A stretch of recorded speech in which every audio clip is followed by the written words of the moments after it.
वालेकुम students, welcome to our YouTube channel जीशी study portal. तो आज हम डिस्कस करने वाले हैं AFC 03 QM में चैप्टर नंबर 4 जिसका नाम है मैथमेटिकल प्रोग्रेशन, जिसको सीक्वेंस एंड सीरीज़ भी कहते हैं। इस चैप्टर में हम डिस्कस करने वाले हैं arithmetic progression and geometric progressions और इसकी फर्दर एक्सप्लेनेशन को। चलिए स्टार्ट करते हैं। सबसे पहले मैं आपको बताता चलूँ कि सीक्वेंस और सीरीज़ क्या होते हैं।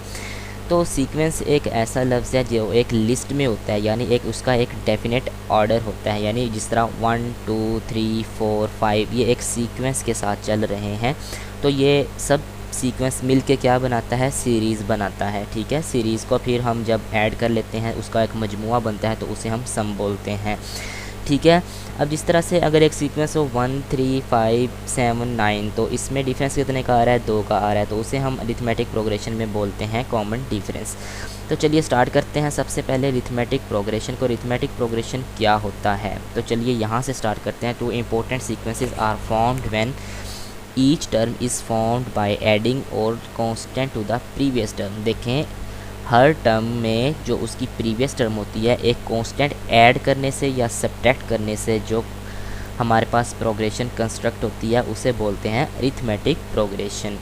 तो चलिए इसकी मज़ीद एक्सप्लेनेशन को चेक कर लेते हैं। An arithmetic progression is one where each term in the sequence is link to the immediately preceding term by adding or subtracting in a constant number. जैसे मैंने आपको बताया, प्रीवियस टर्म में कुछ कांस्टेंट नंबर ऐड करने से या subtract करने से जो हमारे पास प्रोग्रेशन बनती है उसको कहते हैं arithmetic progression. The number added or subtracted to construct the progression is known as common difference. मैं आपको पहले भी बता चुका हूँ कि प्रोग्रेशन कंस्ट्रक्ट करने के लिए जिस नंबर को हम ऐड या सब्ट्रैक्ट करते हैं उसको हम बोलते हैं कॉमन डिफरेंस। तो देख लेते हैं सीक्वेंस को। अब देखें कॉमन डिफरेंस कैसे पता चलेगा। सीक्वेंस है हमारे पास 0 1 2 3 4 5 6। अब देखें इसमें कॉमन डिफरेंस कितने का है, +1 का है। वो कैसे है, 0 में आपने +1 ऐड करना है तो ये 1 बन जाएगा, 1 में आपने +1 ऐड करना है तो वो +2 हो जाएगा, फिर 2 में 1 को ऐड करेंगे तो 3 हो जाएगा, 3 में करेंगे 4 हो जाएगा। तो इस तरह से ये हमारे पास सीक्वेंस चलता रहता है। फिर हम इसके फार्मूले को देख लेते हैं, value of any term in an arithmetic progression. अब देखें nth टर्म किस तरह से फाइंड करनी है। ठीक है, उससे पहले मैं आपको बताता चलूँ कि इसके अरिथमेटिक प्रोग्रेशन में 3 कंसेक्टिव नंबर्स होते हैं, x, y एंड z।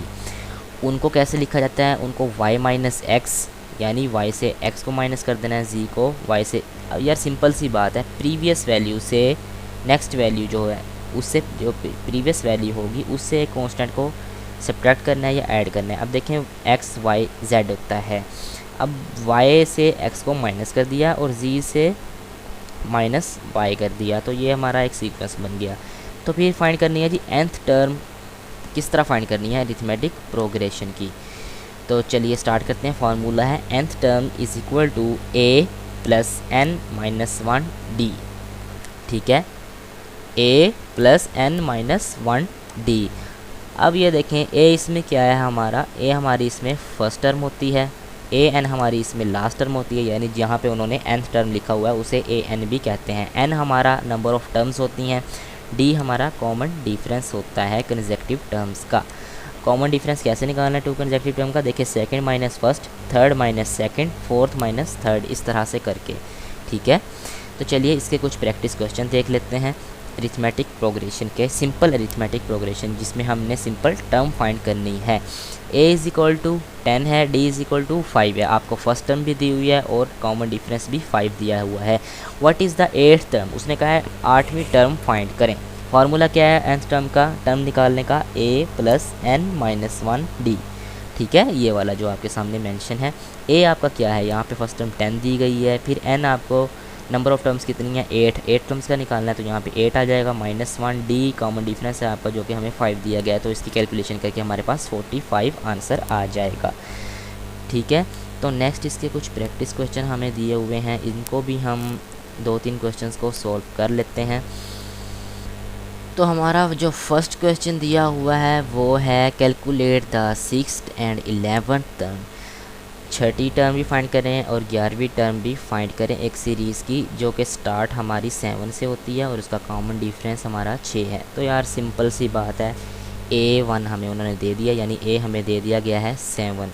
ठीक है। अब कॉमन डिफरेंस डी भी दे दिया है 6, तो पीछे क्या रह गया, जब हम 6 टर्म फाइंड करेंगे तो n की जगह 6 लिख देंगे, जब 11 फाइंड करेंगे तो n की जगह 11 लिख देंगे, बाकी a की वैल्यू हमारी 7 ही रहेगी और कॉमन डिफरेंस हमारा 6 ही रहेगा। ठीक है। सेकंड क्वेश्चन भी सेम बिल्कुल इसी तरह से, कॉमन डिफरेंस हमारा -7 दे दिया है और हमारी फर्स्ट टर्म हमें 8 दे दी गई है। अब वो कहता है 5 टर्म फाइंड करो, 5th and 12th term find करो, 2 टर्म्स फाइंड कर लेनी है आपने। कैसे करनी है ये आपको दिखा भी देता हूँ, इनका सोल्यूशन दोनों क्वेश्चंस का।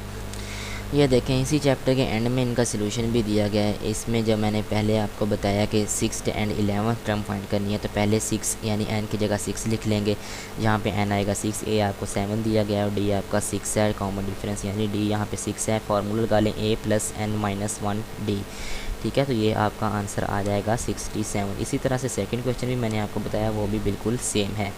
ठीक है, तो ये है आज का हमारा लेक्चर, जिसमें हमने सिंपल अरिथमेटिक प्रोग्रेशन के अबाउट बात की है। उसके कुछ क्वेश्चन देखे हैं कि nth टर्म को कैसे फाइंड करना है आपने अपने क्वेश्चंस में, और आपको क्वेश्चंस की पहचान भी मैंने दिखाई है कि कैसे क्वेश्चन आएगा।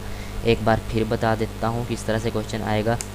तो यार इस तरह से क्वेश्चन आएगा, देखें calculate the 6th and 11th term, वो कुछ भी लिख सकता है, कैलकुलेट द 8th टर्म, या जो स्टार्ट हमारी 9 से होती है, कॉमन डिफरेंस उसमें 10 है। तो सिंपल आपने इस तरह के क्वेश्चन हैं देख लें, बिल्कुल इजी क्वेश्चन है। अब ये क्वेश्चन है, Ali intend to start saving in July, he will aside, पहले मंथ यानी ए आपका 5000 आ गया, एंड इंक्रीज़ दिस बाय 300, हर महीने 300 का उसमें इंक्रीमेंट भी हो रहा है। तो कॉमन डिफरेंस आपका क्या आएगा, 300 ही आएगा, क्योंकि जो 300 ही अगली वैल्यू में ऐड होगा तो उसका जो डिफरेंस क्या आएगा, 300 आएगा। ठीक है, और वो कहता है in of the subsequent month how much he will set aside in March. अब ये जुलाई है, अगले साल मार्च तक वो कितने पैसे इकट्ठे कर लेगा, तो n हमारा इसमें 9 बनेगा, क्योंकि 9 मंथ बनते हैं जुलाई, अगस्त, सितंबर, अक्टूबर, नवंबर, दिसंबर, जनवरी, फरवरी एंड मार्च, तो ये 9 महीने बनते हैं। तो सिंपल सब डाटा दिया हुआ होता है, आपने सिर्फ nth टर्म फाइंड करने का फार्मूला लगाना है इसमें।